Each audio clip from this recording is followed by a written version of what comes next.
मुली हरड़ गोदा बसेपाटना अंगनवाड़ी कर्मी भारती स्व रेमुना ब्लॉक बालेश्वर आमे प्रति वर्ष अगस्ट मासर प्रथम सप्ताह रे विश्व स्तनपान दिवस पालन करिथाउ। आम अंगनवाड़ी केन्द्र मानकरे आमे प्रति वर्ष एई सप्ताहटी को विश्व स्तनपान दिवस रूपे पालन करू। माँ मानू समस्त परिवार सदस्य मानू डाकी आम यही सचेतनता वार्ता दऊ किपरि पिलाटी जन्मरु 6 मास पर्यंत केवल माँ क्षीर ही खाइबो से सचेतनता वार्ता दऊ। किपरि माँ क्षीर खाइबा द्वारा पिलार कौन उपकार हुए मार कौन उपकार हुए एई विषय रे आमे सब बेले ही सचेतनता वार्ता ताकू देई आसु। प्रति वर्ष तो आमे करूचे तथापि लोक केठु ना केउठी किछि कारणरू कि माटीरो तार कौनसी पारिवारिक कारणरू कि तार कौनसी कार्यव्यस्तता कारणरू किछि कांश अधिकांश प्राय किछि क्षेत्र रे पिलाटी 6 मास पर्यंत माँ क्षीर वंचित हो जाए। तेणु आमे एई सचेतनता वार्ता दउछे केमिति आम अंचल रे गोटे पिला भी से माँ क्षीर वंचित न हो। तेणु आमे एई जो आमे करूचे दिवस पालन यार मुख्य उद्देश्य होची किपरि माटी माँ सहित ता परिवार समस्त सदस्य माँ को मानसिक स्तर रे शारीरिक स्तर रे आ सब क्षेत्र रे सहाय्य करिवे किपरि पिलाटी तार निज पिलाटी को से 6 मास पर्यंत बाहरिया खाद्य किछि न देई केवल ताहारी क्षीर ही दबो। तार माँ क्षीर रे जो उपकारिता अछि सेदरे कहिले न सरे। माँ शब्दर परिभाषा नहीं।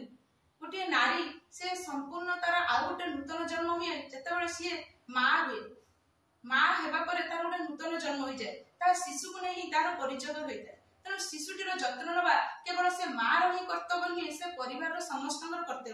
तेणु जन्म 6 मास पर्यंत तेणु से परिवार भी ता सहित साथ पिलाटी को सुस्थ करवा से ही सेमाने भी ता सहित साथ दे ताको पिलार जत्न नेबे। तेणु जन्म हेबा संगे संगे 1 घंटा भितर मार जो बहलिया क्षीर जहाँ को आमे कोलेस्ट्रॉल हुए ताहा निहाती शिशु को दिया जिवो।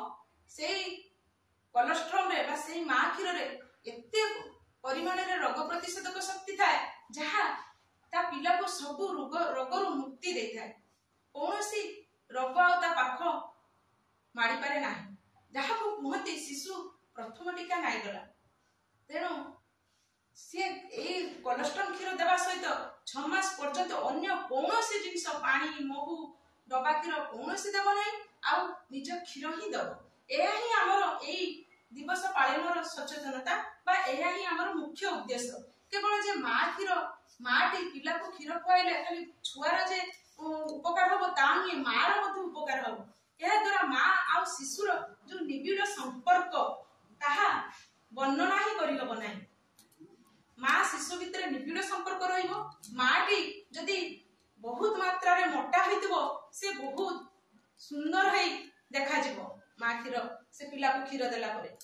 आ देखिबे आजिकली हमर जुग तो बहुत इंटरनेट हे गलानी बहुत ऑनलाइन जुग कहिले न चले किंतु ए ऑनलाइन जुग रे किछि क्षेत्र रे माँ माने कार्य व्यस्तता कि केवल कर्म क्षेत्र रे जे माँ माने रहउछंती से माने हुए तो तांको पिला को ताकर किछि व्यक्तिगत समस्या कि परिवार समस्या कोन उतर किछि क्षीर देई पारुना फल रे आजिकली देखिबे हमर घर घरे प्राय स्तन कर्कट रे बहुत माँ माने पीड़ित होउछंती। तेणु जदि से माटी पिलाटी को 6 मास पर्यंत केवल निज क्षीर देइथिबो से केबे भी स्तन कर्कट रे पड़ी पारिबो नाही। स्तन कर्कट मोर आशा बहुत कमी जिवो। तेणु माँ आ शिशु भितर एते सुंदर निबिड़ संपर्क तार वर्णना करिवार किछि परिभाषा ही नहीं। माटी तार बिना मूल्य रे क्षीर दबा पाई माँ तार निज क्षीर दबा पाई कोनोसी अर्थता पाई आवश्यक पड़े नाही। से जेउठी जाइबो जत्तेबेले जाइबो जे मुहूर्त रे जाइबो बिना मूल्य रे से शिशु को देई परिबो। तेणु आमर एही सचेतनता वार्ता एही सप्ताह रो जे आमे पालन करूचे ये केवल मार दायित्व नुहे ए परिवार रो दायित्व नुहे आम समस्तकर आम समाज रे समस्त प्रत्येक व्यक्तिर दायित्व केवल केमिति गोटे पिलाटी 6 मास पर्यंत निजर माँ क्षीर खाइबो।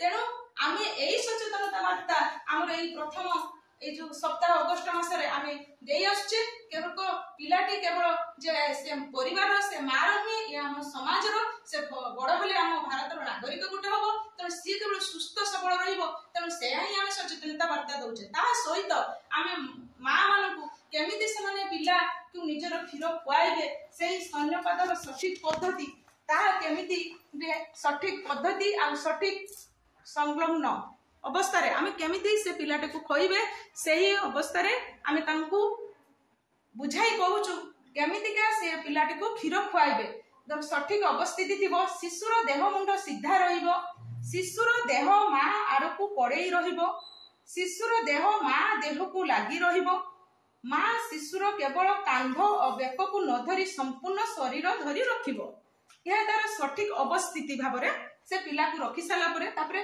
सठिक संलग्न माने सठिक हेले से शिशुटी ठीक भाबरे माठुरु क्षीर खाइ परिबो शिशुर पाटी संपूर्ण खोला रहिबो शिशुर चिबुक मां स्तन रे लागि रहिबो शिशुर तळ ओठ बाहर को मडी होई रहिबो स्तनर एरियोला ऊपर अंश अधिक देखा जिवो एई भाबरे आमे मां को सचेतनता वार्ता दउचे ता सहित ता परिवार रो समस्त को सचेतनता वार्ता दउचे त समस्त को मोर विनम्र अनुरोध से मां से